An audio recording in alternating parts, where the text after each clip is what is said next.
Welcome to the Beverly Hills Plastic Surgery Podcast. I'm Dr. J. Calvert. I'm here today with my non-reversed co-host, Dr. Millicent Rovelo. Dr. Rovelo, how are you? I'm good. I am facing forward. I am upright. I am so not reversed. No, you're not. But what are we talking about today? The reverse abdominoplasty. Okay.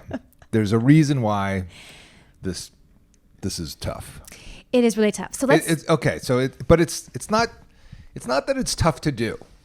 Let's be clear. The reverse abdominoplasty is an operation that can be done pretty readily. Well, let's explain what it is. Okay. So people can understand why we have such animosity towards it. It's not animosity. It's just that, like, as my daughter said, this is something you need to see, ignore, and move on with your life. Move on with your life. But let's talk about why we do it when we have to, if we have to. I did it yesterday. Which is why we're talking about it today. I know. Because I was like, we need to air this out. This is what you did. You went, reverse abdominoplasty? Jay, we got to talk. Sounds about right. Right? I mean, it is. It's one of those things. So, by the way, and I have seen good ones. Oh, I think we have to explain our terms because no one knows what we're talking about right now. Okay. We're just leaving them like Shoot. hanging. What's the reverse abdominoplasty? Well, let's start with what a traditional abdominoplasty is. Sure. And then we'll go to the reverse. So traditional abdominoplasty is for patients that have excess skin of the abdomen, and it's typically done through an incision that goes hip to hip, like a big smile, along the lower abdominal pubic area. And through that incision, you can pull down the extra skin, remove it, and suture it back up. Right. Plus Bring minus something with the belly button. button. Right, Yeah. belly button through the wall. Yeah, it's like bringing down a window shade, trimming off the excess. You pop the belly button. The belly button stays attached to the abdominal wall, and you pop it through the skin flap and sew it in. Right, at a newer level. And in that way, you're able to remove all of the extra skin, both above the belly button and below it. Footnote, see the abdominoplasty or mommy makeover podcast. And here's the thing about the belly button, why we kind of keep coming back to it, is the belly button really is a tether for the skin. No matter if the belly button is left in place and it is not cut around and moved around in space, if you just leave it exactly where it is, you can pull as hard as you want on that lower abdominal skin, and you are not going to get that upper abdominal skin, the skin above the belly button, to move. That belly button is a tethering point. So if you need to get to that upper abdominal skin, you either have to do something with the belly button, release it, move it in space, or you can do this procedure, otherwise known as a reverse abdominoplasty. This is for patients that maybe don't have extra skin of the lower abdomen, but they are starting to see, or they have looseness of the skin of the upper abdomen. So they don't want to do the full lower incision because they don't think they need it, but they want to do something about the upper skin. Correct. And that's what I've seen is patients come in and they kind of put their hands under their breasts and they pull up and they go, why can't you just do this? Why can't you just do this? Why can't you just do this? And that is how the reverse abdominoplasty was born. So the reverse abdominoplasty puts the incisions under the breast. So the fold there is called the inframammary fold, the IMF, and is a very distinct structure that separates the breast from the abdomen. And you can put an incision in it, dissect under all the skin down to the belly button, pull it upwards, and then cut off the excess and hide your lines. Hide, not really, hide in quotations, hide your incisions under the breast. But what's the problem with those incisions? They do need to be connected in the middle. They need to be connected in the middle. Because think about that. If you don't connect them in the middle and you just keep them under the breasts, you're pulling up all the extra skin on the left side, all the extra skin on the right side, and then there in the middle, you're not moving anything. So the part that bothers them the most, directly above the belly button, is still loose and floppy. So you have to connect those lines across the midline to be able to remove the extra skin that is in the midline. Which means a scar that is smack dab in your cleavage. Smack dab in your cleavage across Boom. the sternum from one side of the chest to the other. That, my friends, is the reverse abdominoplasty. And I've seen them, and evidently we did one when you were a resident. We did. As you reminded me. You were like, oh, guess what I did today? I was like, oh, yeah, we did that with you when I was a resident. I was like, you're like the man for reverse abdominoplasties, apparently. You've done 2 that I know of. There are others. So why? So tell me. There are others. I'm sorry to tell you. I'm just not going to talk about them, but there are others. So why do you do them? I think because they wear me down. The patients. It's usually the patients that come with this idea. We do not suggest this operation ever. I can't believe we're doing a podcast. Should tell you something about it. It is always brought to us and requested by the patients. I am going to say that the patients are pretty happy after. So it's because they come in knowing they're going to have that scar. They've asked for it, so they're okay with it. And Correct. If they heal well, which it seems to be that the patients that ask for it know that they heal well. So they're like, I'm cool with that. I just want this skin gone. And they're going to wear a bikini that has a bar between the 2 cups, etc. And they don't need it to be like no scar. They're okay with it. Yeah. And I've seen them from other surgeons. I have a patient I did a revision rhinoplasty on who had a reverse abdominoplasty, and it was really spectacular. And she was very happy with it. And she had the scar across the sternum, and she was like, yeah, I still wear low-cut things. It's like people don't know what it is. It's not a big deal. So, okay. And then also I had a patient from Hotlanta that had one as well, and it looked great. And, who am I to judge? Because, my patient who came in, I've done like a lot of different stuff for her, facelift, nose, breast, things like that. And she was like, this is what I want. And she did the move. She did the, I need a reverse abdominoplasty move. Yeah. And I was like, but you got to understand, and you need to, like, what is your husband like, like going through all that. And then 2 minutes later, she was like, okay, let's do it. Okay, here we go. My only concern about that scar, I have a lot of concerns about the scar across the sternum.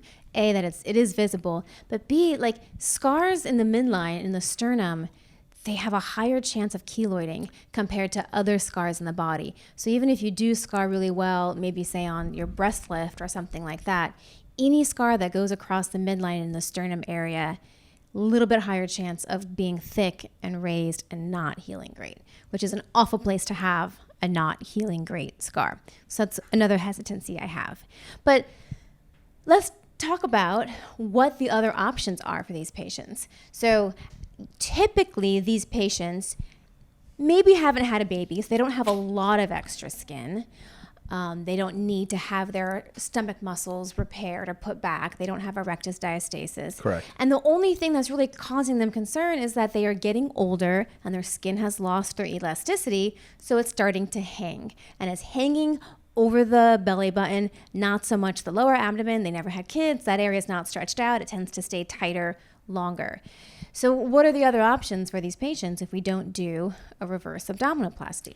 Well, you can do some of the non-invasive techniques, like the body Morpheus is one. Body Morpheus, the Renuvion, and or Body Tight, which are radiofrequency energy devices applied to the undersurface of the skin from inside the body. Well, the Morpheus is an external device. And I said Renuvion and Body Tight. Oh, okay, yeah. Yeah, those two go under the skin. They're under the skin. They're under the skin. Yeah, Renuvion is an option, which is a basically a plasma laser. It's a cautery device where the energy is delivered down a gaseous sort of pocket that you make with helium in the space between the skin and the muscles.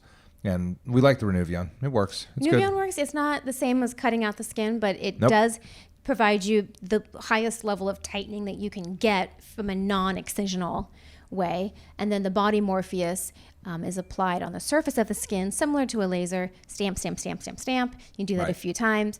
These are things that are options for tightening the skin.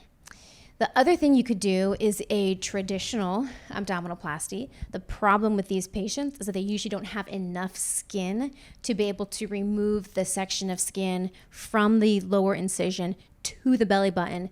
And so what you're left with is the opening where the old belly button used to be sitting. And so it has to be closed as a vertical line somewhere in the lower abdomen.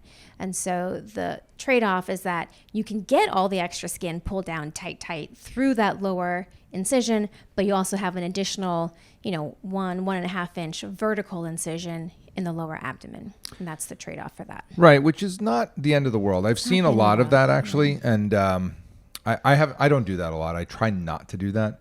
But the vertical is the vertical, and it is what it is. It's a scar. It can look like a laparoscopic port site or whatever. The patients aren't too bothered by that if their skin is tight. Yeah. They need to look tight. They want to be tight. Doctor, I want to be tight. So they really want that, and they go through that. That was my gold member impression from the movie from a little while back. But the that scar is tolerable.